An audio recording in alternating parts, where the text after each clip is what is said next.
Chapter 10. Pass the ball! The voice of one of my teammates startles me so bad, I almost drop the basketball.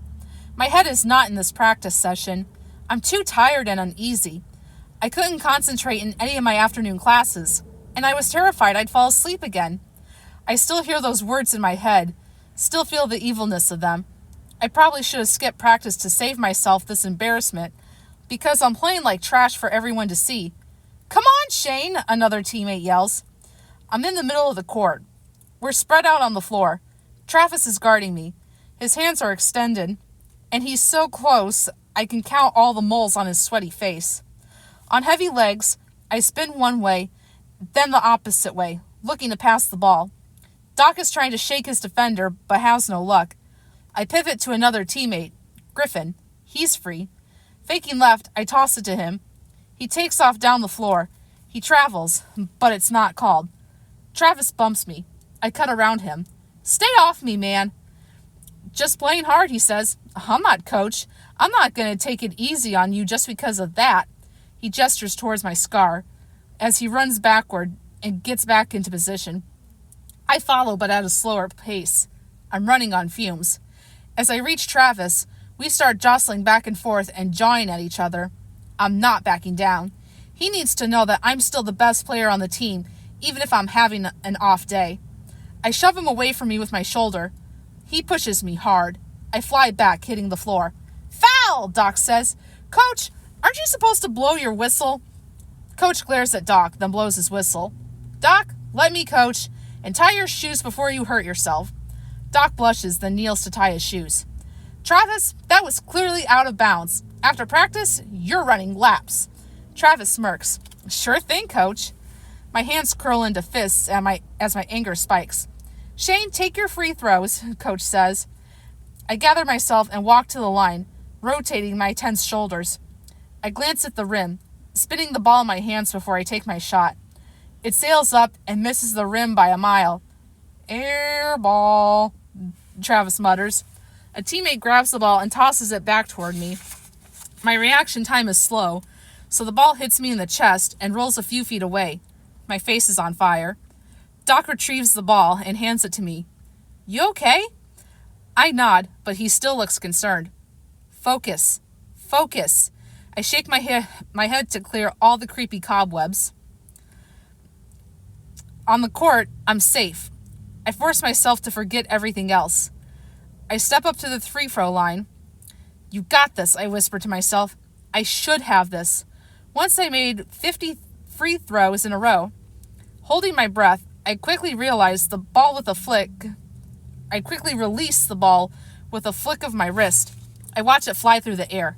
It bounces off the backboard, then the rim before falling into the net. I'm so busy being relieved, I made the shot that it takes me a moment to get back on defense. I scramble after Travis, who is racing to score at the opposite end of the court. I stumble over my feet, then catch my bounce.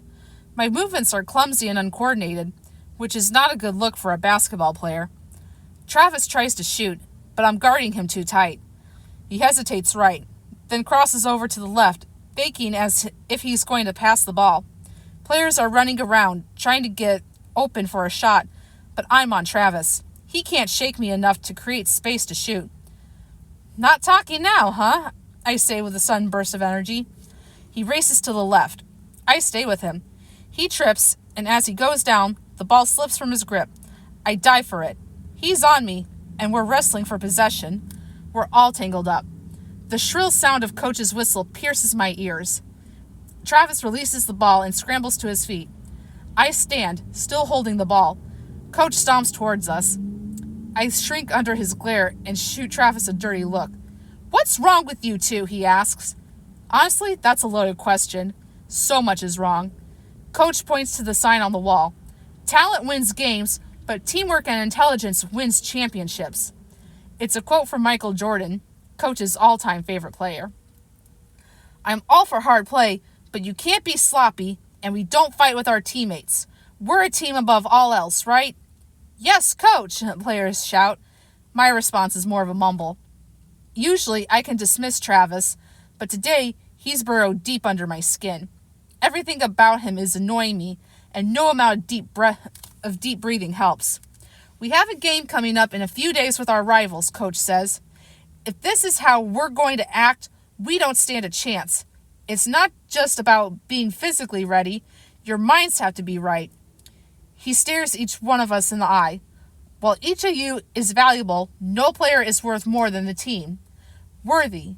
Valuable. I start. The voice is loud and clear in my head. My heart races as panic bubbles up inside me. Out of the corner of my eye, I notice Travis staring at me. I can't show weakness. Hold it together. Coach gestures for the ball and I toss it to him. I want 10 laps, then 100 push-ups. There are a few grumbles and groans, the loudest coming from Doc. Barely shuffling his feet, he follows our other teammates as they begin to run around the court. I start after them, not moving as quickly as I would like to. Not you, Shane. Hit the showers, Coach says. What? Why? Son, you're playing hard, and I appreciate that, but I hold my breath, waiting for him to continue. You seem tired. I want you ready for the game next week. And if that means we manage your practice time, then that's what we're going to do, he says. There's more he's not saying. Does he think something is wrong with me? I bet Travis told him I fell asleep in class. I swallow my anger. I want to argue, but I know that I can't. I shouldn't. My shoulders slump. Okay, Coach. I'll see you tomorrow, he says. I take one last look at my teammates and walk into the empty locker room. My legs tremble and I stumble toward my locker. Wearily, I lean my sweaty forehead against the cool metal and take a moment to enjoy the silence. I can usually count on basketball to settle me. Give me peace, but not today. I angrily push away from the locker and open it. Frowning, I stare inside the small space. It's an empty black hole. No books, no extra clothing, no back wall. I check the number on the outside of the door. 52. Yeah, this is me. I glance back inside. Still nothing. What the?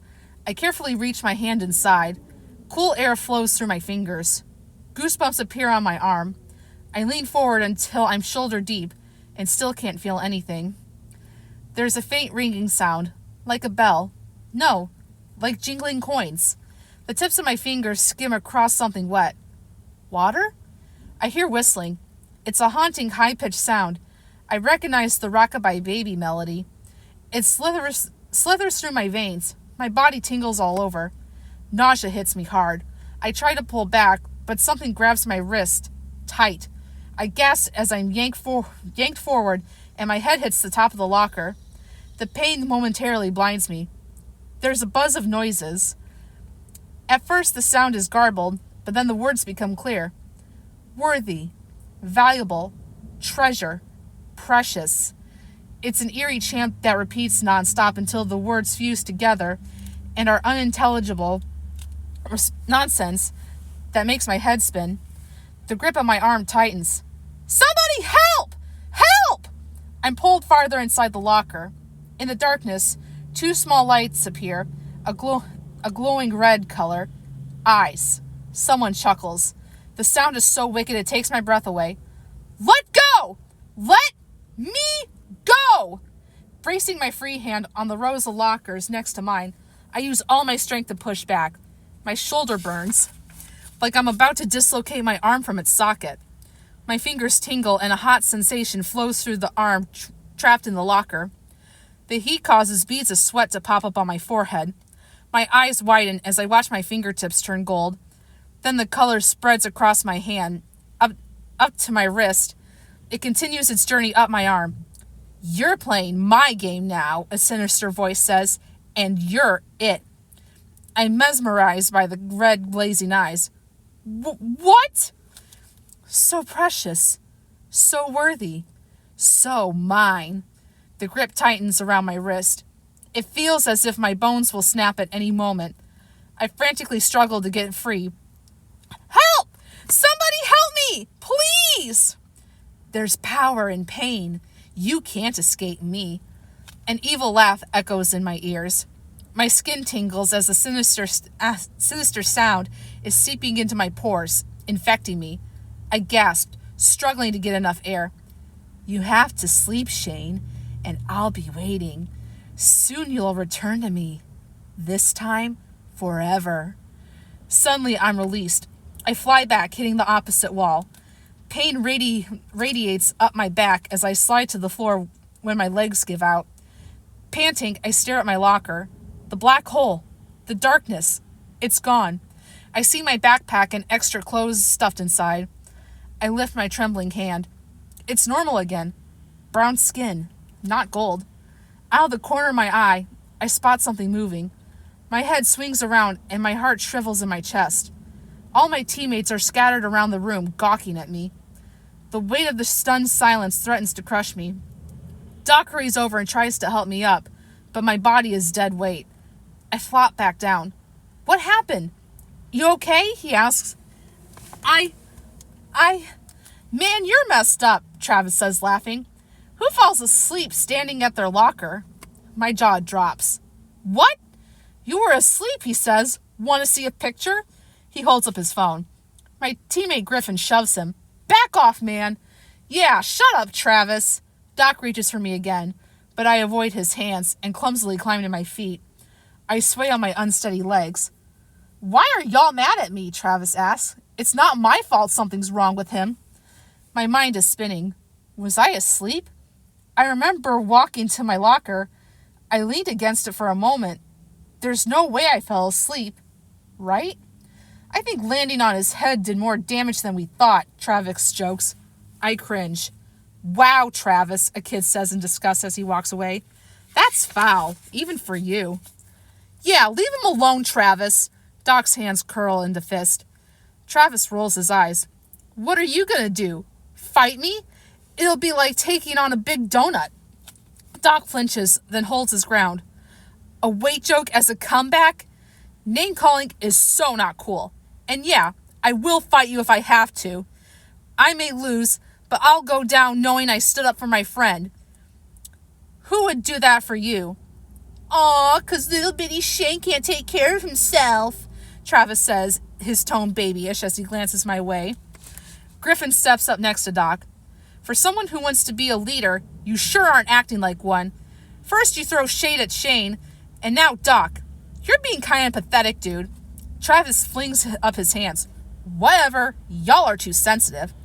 There's stuff we could call you out on too, Travis, Griffin says. But we don't because we're supposed to be a team and friends, remember? Travis and Griffin start to verbally go at it. Doc and another teammate step in between them, holding them back as conversation gets more heated. The noise hits me like physical blows. I take a shaky step back. Can't breathe. Walls of fear, embarrassment, confusion, and weakness are closing in on me. Gotta get out of here. I grab my backpack and hurry out of the locker room. As I stumble out of the gym, I suck in the cool air. My throat burns with unshed tears. Travis might be horrible, but he is right. Something is wrong with me. I can't pretend there's not. As much as I want to, I can't hide from the truth. These nightmares are... A sudden jolt of pain radiates up my arm. I glance down and suck in a loud breath. Dark bruises circle my left wrist. There are several individual ones, all the same size. Fingers. The marks resemble a handprint. Oh my gosh, what do you think that crazy demonic spirit was? Join for the next chapter, maybe we'll find out.